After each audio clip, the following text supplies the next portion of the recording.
Welcome to the Claremont Lewis Museum of Art. I'm Adrienne Luce, the director. Today we're going to visit the exhibition Claremont Collects, Art, Creativity, and Community.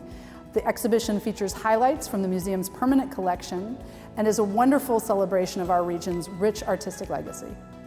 This exhibition connects the past with the present and the future by revealing the depth and breadth of the continuum of creativity here in Claremont. It also places Claremont in an important role Claremont had to play in both California and American art. This exhibition is organized around sort of 5 central themes, and those are highlighted by different writers. We invited different voices into the exhibition who have written the text panels. This exhibition also wouldn't be possible without the incredible generosity of our artists and collectors, our members, art enthusiasts, and supporters. We're very much a community-based museum, and all of the pieces that you see throughout the exhibition were generously donated to the museum. I think another exciting feature of this exhibition is just the incredible range of artistic expression. Artists who have different visions for what they want to express creatively, what they're responding to, and how they're responding to the world around them. Different mediums, different formal aesthetic qualities. And I think that's one of the exciting things, is that the artists from the 30s and 40s and subsequent generations really felt that art is for everyone. And that spirit of inclusion is a core value of the museum today. In addition to the guest artists who wrote the title panels, this exhibition was very much a team effort. My 2 co-curators, Catherine McIntosh and Seth Pringle, helped with every aspect of the curatorial vision for this exhibition. We're standing in Gallery 3, which you'll see these beautifully renovated new galleries, which are part of the museum expansion into the east side of the depot, into this beautiful historic landmark.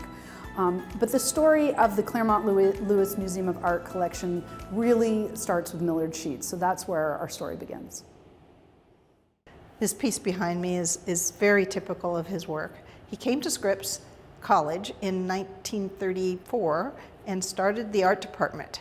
And he had the theory of came from Chouinard, to hire working artists instead of art educators. He hired Phil Dike, Jean Ames, and Albert Stewart, and William Manker who started the ceramics department. And these working artists really were the core of what started a really major art center here in Claremont. Millard also worked for many years with the Amundsen and built hundreds of home savings and loan buildings. And he employed a lot of these artists to do mosaic murals and architecture sculptures. What most people don't realize is that he also furnished all the executive offices with art that he purchased from many of these artists. So you had these group of women students at a women's college, but then the end of World War II had just happened, and there were all these GIs that came to study art on their GI Bill. And Millard accepted many of them into the Claremont Graduate School program, regardless of if they'd had any college background. Several of the young women who studied at Scripps College, which is a women's college, went on to very long, important careers in art. Sue Lautmann Hertel studied at Scripps and later went on to work with Millard in his studio. She helped produce probably hundreds of murals, mosaic murals, painted murals. Millard would just do a sketch on a napkin and give it to Sue, and she would take it from there. Others that worked with her, one is Martha Underwood, also went to Scripps with her and worked on many of these murals. In fact, she did much of the work on the mosaic on the front of Garrison Theater, which is quite well known here in Claremont. Betty Davenport Ford also was studying in the late 40s, around 1950, and had a long, long career working with ceramic sculpture that she originally learned from Susie Singer, a hollow building method. And while Sue Hertel really focused on more domesticated animals, many of her paintings feature horses. This one that we have shows a pet dog at home. So she looked more at the relationship of animals and people. Betty Davenport Ford was really captivated by wild animals. She lived in the foothills, and kite quite a bit in these mountains. So the piece we have here is of a mountain goat. And she always took the approach that she learned from Albert Stewart to simplify the form, to try to capture the spirit of the animal, not just its realistic appearance, but its power and its attitude. So among these wonderful women artists studying at Scripps, along came all the GIs.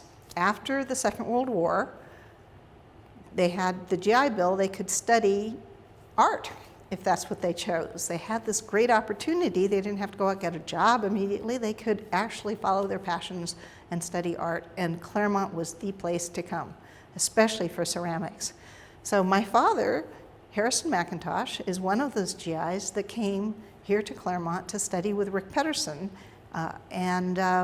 through, it was in the early 50s, very much of a mid-century aesthetic that was very much taught by Jean Ames, who taught the design class at Scripps.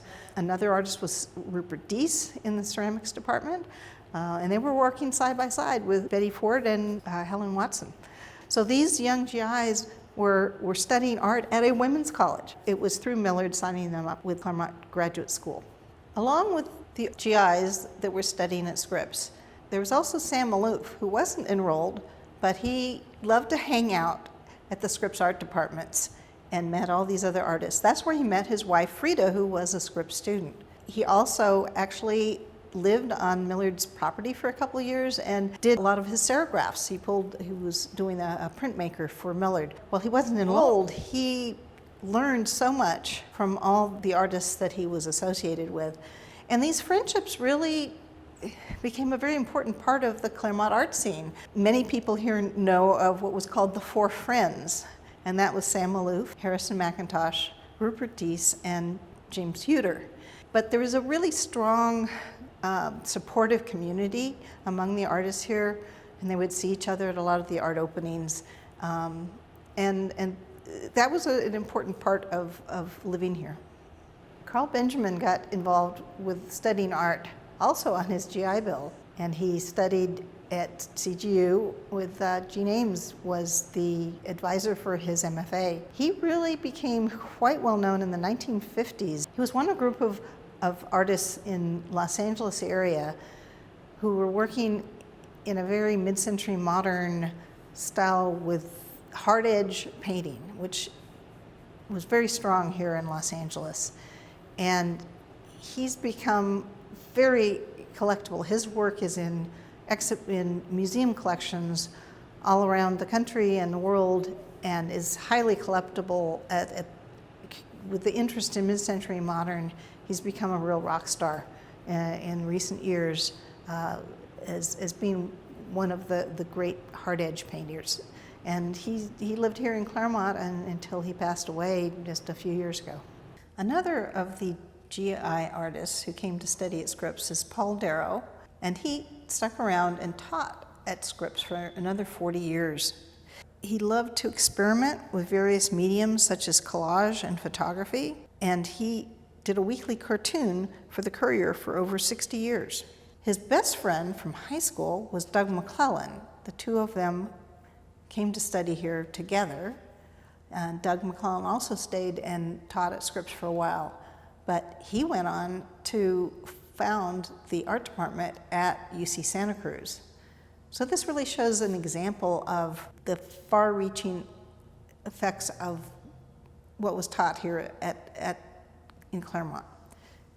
This ripple effect, where things were carried to UC Riverside, UC Santa Cruz, a lot of different places. And Doug McClellan also loved to experiment with a lot of different media. In fact, I think he and Paul were among a group that used to hang out with Roger Kuntz and go down to Crystal Beach. And he made things out of old chairs and all kinds of interesting things. In his later life, in his 90s, he took to working on the computer and did amazing computer collage related to current events that he posted on Facebook. So well into his 90s, he was still doing wonderful experimental work. So a bit later, into the early 60s, there was a real change in direction in art, and especially in ceramics, moving away from the mid-century modern aesthetic to a more expressionistic approach. Paul Soldner came to teach at Scripps College after studying with Peter Voulkos, and he also worked very experimental. I mean, he really believed in serendipity and experimenting and getting into the feel of the clay. So he started playing around with raku. He's known as the father of American raku, because he developed a technique that involved dumping the coming out of the kiln and into water, which was a slightly different technique than Japan. We have this really wonderful piece by Paul Soldner that is very typical of his work, and he taught here at Scripps for 30 or 40 years, every winter, and then he also developed a whole compound in Aspen, Colorado that's become quite famous and is still operating. One of the other themes that run through a lot of the artists in Claremont is their closeness to nature. We have a wonderful, huge, massive charcoal drawing by Gary Garretts that he did more recently. This came to the museum in 2007, and only recently we had a room big enough again to display it, because it's, I believe, 16 feet long. But it is marvelous. It is so much like the Mount Baldy mountains here, the canyons. Anybody who's hiked in the mountains here, when they see this piece, it just captures kind of the raw energy of the canyons here. It's not a pastoral, pretty scene. There's this kind of element of chaotic energy that is typical of these very young mountains that are still kind of crashing down through floods and wind. It's interesting, my mother came, who's used to my father's work, and she came to see this one view. We have these very refined mid-century modern ceramics that are very controlled, very wonderful craftsmanship, very subtle and quiet and controlled. And she loved the juxtaposition of it against this marvelous mural, which is equally skillful in its craftsmanship, but with such a totally different energy to it. There are other artists here in Claremont that really continue to work in a more refined style. Norm Hines was studying at Pomona College. Interestingly, he took a class with Paul Soldner at Scripps, and that's what inspired him to get into the field of art. But he went in a direction that was a more refined, modern, very contemporary style of sculpture. And we have a really excellent piece here that is marble and steel. Another is Jim Huter, who was one of the four friends who used to meet at Walters. And Jim Huter started with working in oil landscape painting, but he gradually evolved to work in sculptural wood panels.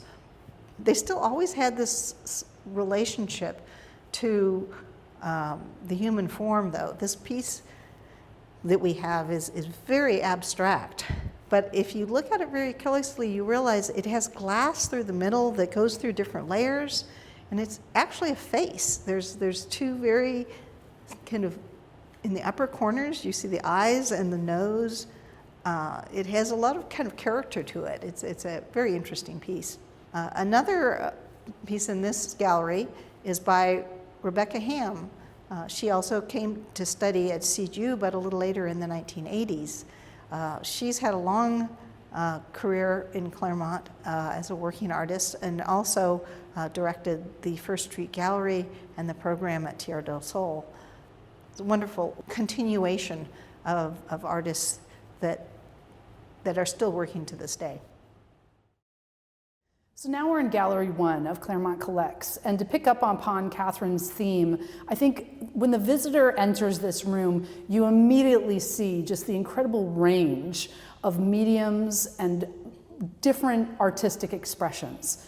And I think that spirit of innovation, that spirit of experimentation is very much a quality, very unique to California. I think unique to California, and especially to the Claremont region. There was this democratization of art. So there wasn't high art, like oil painting or bronze sculpture, and low art, for example, ceramics or potentially stained glass or murals or textiles. Here in the Claremont region, because of that community that Catherine was talking about, there was really this incredible community of artists supporting each other, encouraging each other, a lot of cross-pollination of ideas, a very open artistic community, which was incredibly unique and a very fertile ground for the development of so many artists. So there isn't a particular Claremont regional style, for example, like Impressionism or many other sort of well-known art movements. One of the hallmark qualities of art from the Claremont region is its diversity, right? It's very diverse, artists working together and collectively, like on public commissions with Millard Sheets and among others, but then also artists having their own very unique styles and their unique artistic language. So in this room you can see wood sculpture, bronze sculpture, you can also see oil painting, wood carved pieces, wood carved sculpture, an assemblage or a sort of more of a maquette by Roland Rees. You really get a full range, and I think that's what's really exciting about the Claremont Lewis Museum of Art collection, is that we really embrace that diversity and those unique voices.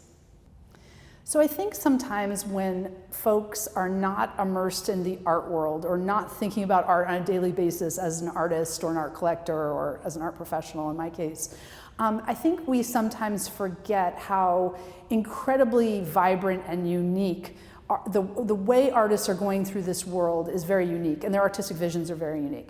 So what I'd like to do is share a few quotes by some of the artists in our collection in their own words, because I think it really does highlight this wonderful plurality of visions and artistic expressions. So I wanted to start here with this wonderful bronze sculpture by Aldo Casanova. He, like so many of the artists that Catherine mentioned, taught at Scripps for 33 years, from 1966 through 1999. And Casanova once commented that his sculpture is a direct response to the world around him. Quote, "I'm from California and I have all this natural beauty around me. It's wonderful and beautiful. Regrettably, I also see the destruction of the environment by man. I comment on the condition of the planet, politically and environmentally, through my work." And I think this is a very relevant and poignant message for today. So we're going to move from Aldo Casanova to Jean Ames to just see a very kind of a juxtaposition between artistic sensibilities and inspiration. Like Aldo Casanova, Jean Ames taught at Scripps College. She actually taught there from the 40s through the 60s. And I just love Jean Ames's sort of worldview and sensibilities. In her work, she evokes the world of her idyllic childhood in rural California. And it's filled with imaginary characters, including angels and fantasy-inspired creatures. Quote, "My orbit seems full of angels and lovely sprites, all mingling with enchanted birds and beasts. Although I see these images with their abstract design, they are more of a motivation and possibly more important to me than the abstract elements in which I interpret them." So we're going to continue on this theme of teachers with Roland Rees, who was the chair of the CGU, the Claremont Graduate School, now Claremont Graduate University department when I was there studying for my master's degree. We have two pieces of Roland's in this exhibition, this beautiful sort of floral painting, sort of abstracted floral painting, and one of his more assemblage miniatures. And we have several works in our collection by Roland. And Roland was, as I said, the chair for 29 years, and there's this wonderful quote about the importance of that teacher-student relationship. During his long tenure in Claremont, Rees taught and mentored, as I mentioned, generations of students in the innovative, widely acclaimed program that he developed. When Roland won the prestigious College Art Association Award for Excellence in Teaching in 2009, the citation noted, quote, "An exceptional teacher can connect with current generation of students and lead them into the future. It is a rare educator who can do this generation after generation, deeply penetrating the pulse of the times. Many of his students grace Claremont's art community today." This piece by Jane Park Wells is a new acquisition to the collection, and I think that just underscores the fact that our museum is a collecting institution and our permanent collection continues to grow. This piece, Pungmul, shows her dual kind of cultural and ethnic heritage. In this piece, Jane says, "I combined my long-standing approach of working within self-imposed grid systems."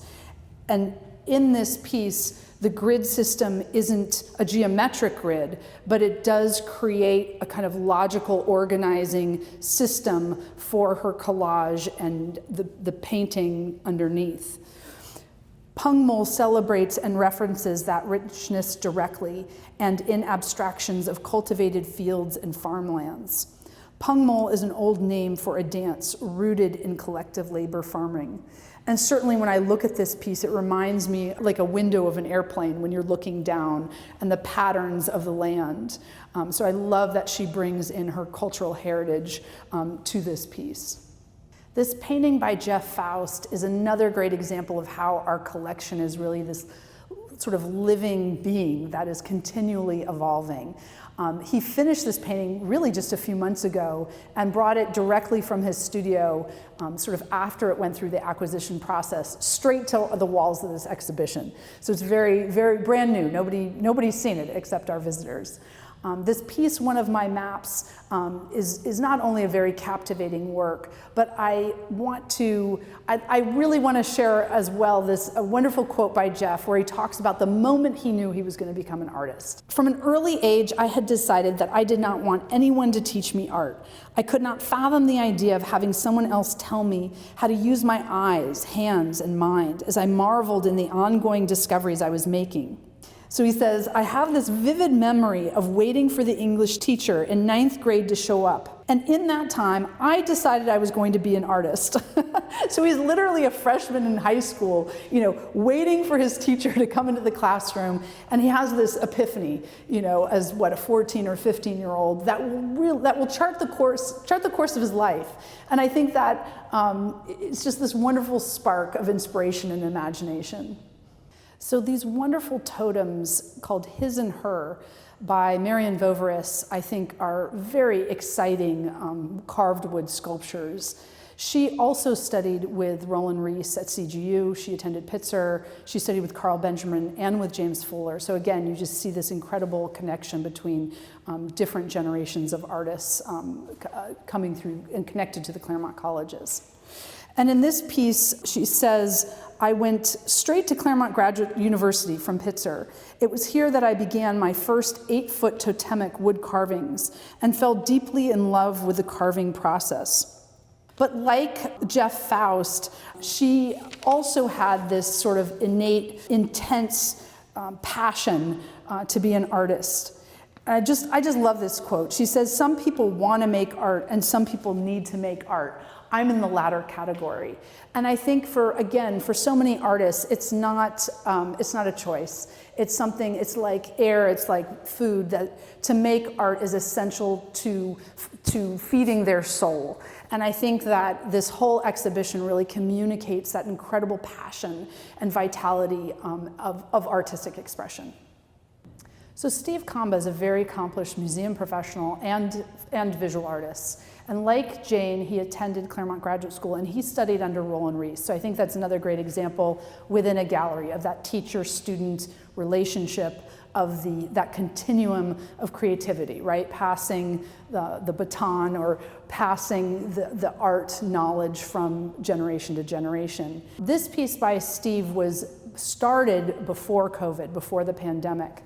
And there's this wonderful quote. He says, "I began this painting as an addition to an ongoing series based on the parable of Icarus. The original intent was to challenge myself to create a sky that was both solid and ethereal and depict an image promoting the idea of separation from the crowd. Then COVID-19 appeared. What I intended to be a parable of hubris and overreach has instead become one of social distancing and herd mentality. And I think that's a great example of an artist really responding to, responding to our extraordinary times. So here in Gallery 2, we have prominently featured artists is Albert Stewart, who was one of the first teachers who Millard Sheets brought to the Claremont Colleges, taught sculpture for many decades. And we have a smaller figurative bronze piece. The large sculpture, it is a maquette for a larger 9-foot tall bronze sculpture that was installed in Holland. And it's a refugee memorial. So it's a very powerful, timeless piece of sculpture. His kind of simplified modernist style really emphasizes the relationship between the figures, I think. So this piece being a maquette, so basically a practice sculpture, it's actually made out of plaster, and then it was painted in preparation for making the larger sculpture. Albert Stewart was born in England and moved to the United States when he was 7 or 8 years old, lived in New York City, where he was actually orphaned and then received support from a wealthy benefactor to attend art school, and that's how he got his start. He has many prominent public commissions, including in front of the Department of Labor in Washington, D.C., the LA County Courthouse. He worked with Millard Sheets on many of his architectural projects. One of the most prominent, well-known locations for Albert Stewart sculpture would be the Masonic Temple in Los Angeles that is now home of the Marciano Art Foundation. He has many sculptures surrounding the Millard Sheets designed building. And he was a very influential teacher who you can see his influence on many of the artists from this exhibition and artists from the Claremont community. So the artist who worked most closely with Albert Stewart and was really his protege was John Svensson. You can see the influence in the style, and you can tell that they worked very closely together. John Svensson served as Albert Stewart's studio assistant, and they ended up collaborating together on many projects. And John Svensson also did many public commissions in the mold of Albert Stewart. They had a very close working relationship for many years. Next, we have this really beautiful, interesting anthropomorphic fruit sculpture by Helen Richter Watson. This piece is bronze. She was known more for her ceramics, though. She studied at the Claremont Colleges and taught at a couple of local community colleges before going on to head the ceramics department at Otis College of Art and Design in Los Angeles. She was very influential through her role there in a very important, another Southern California art program. Next, we have a great painting by Phil Dike, who was one of the very early faculty members in art at the Claremont Colleges. And he was born in 1906 in Redlands, so he grew up locally, and he studied art at Chenard, where he met Millard Sheets, and they shared a studio in downtown Los Angeles in the 1920s. He taught art at Chenard at that time when he was quite young out of school, and he also studied art in New York City and came back to Southern California, where he was employed by the Walt Disney Company. He worked on animated films such as Snow White and Fantasia. He taught color theory and art there, and taught the animators of Walt Disney. So he worked there through World War II, and then after World War II, he left Disney Studios, and Millard Sheets recruited him to teach at the Claremont Colleges. Many of his works are of the ocean and show his love of the ocean. He likes to paint directly onto canvas on site, and he spent many summers in Cambria, where he had a property near the coast. And so this is a great example of one of his watercolors showing his very, very direct kind of expressionist style of painting. William Manker was a very important artist in the renowned Scripps ceramics department. We have a beautiful bowl of his made of cast earthenware. So he got his start working for the Ernest Batchelder commercial tile company, which was very important in the arts and crafts movement. He was a designer there before opening his own studio. He operated out of the Padua Hills community, where many artists in Claremont lived at that time. And he's known as being an important figure in the studio potter movement. So at that time, there was a shift from more production ceramics made in a factory towards single artist, potter, making and designing, producing their own wares. So he started the Scripps ceramics department in the 30s and taught there for many years. He was also responsible for beginning the ceramics exhibitions, which evolved into the Scripps Ceramics Annual, which is still going on to this day. So he made very simple forms with really beautiful glazes. He would develop his own glazes, experimented with different recipes in glaze chemistry, and kind of built these simple forms to really let the glazes shine. He was involved in the design community as well, doing things like advising House Beautiful magazine, and so he was very influential in both of these worlds. So here we have a piece by Alfredo Ramos Martinez, who was born in 1871, and he's a Mexican artist who was one of the leading figures in the Mexican modernist mural movement of the early 20th century. He studied in Mexico. In his early years, he was found academia to be very strict and kind of dead, drawing from plaster casts. He preferred to draw from people he would see on the street and more lively scenes.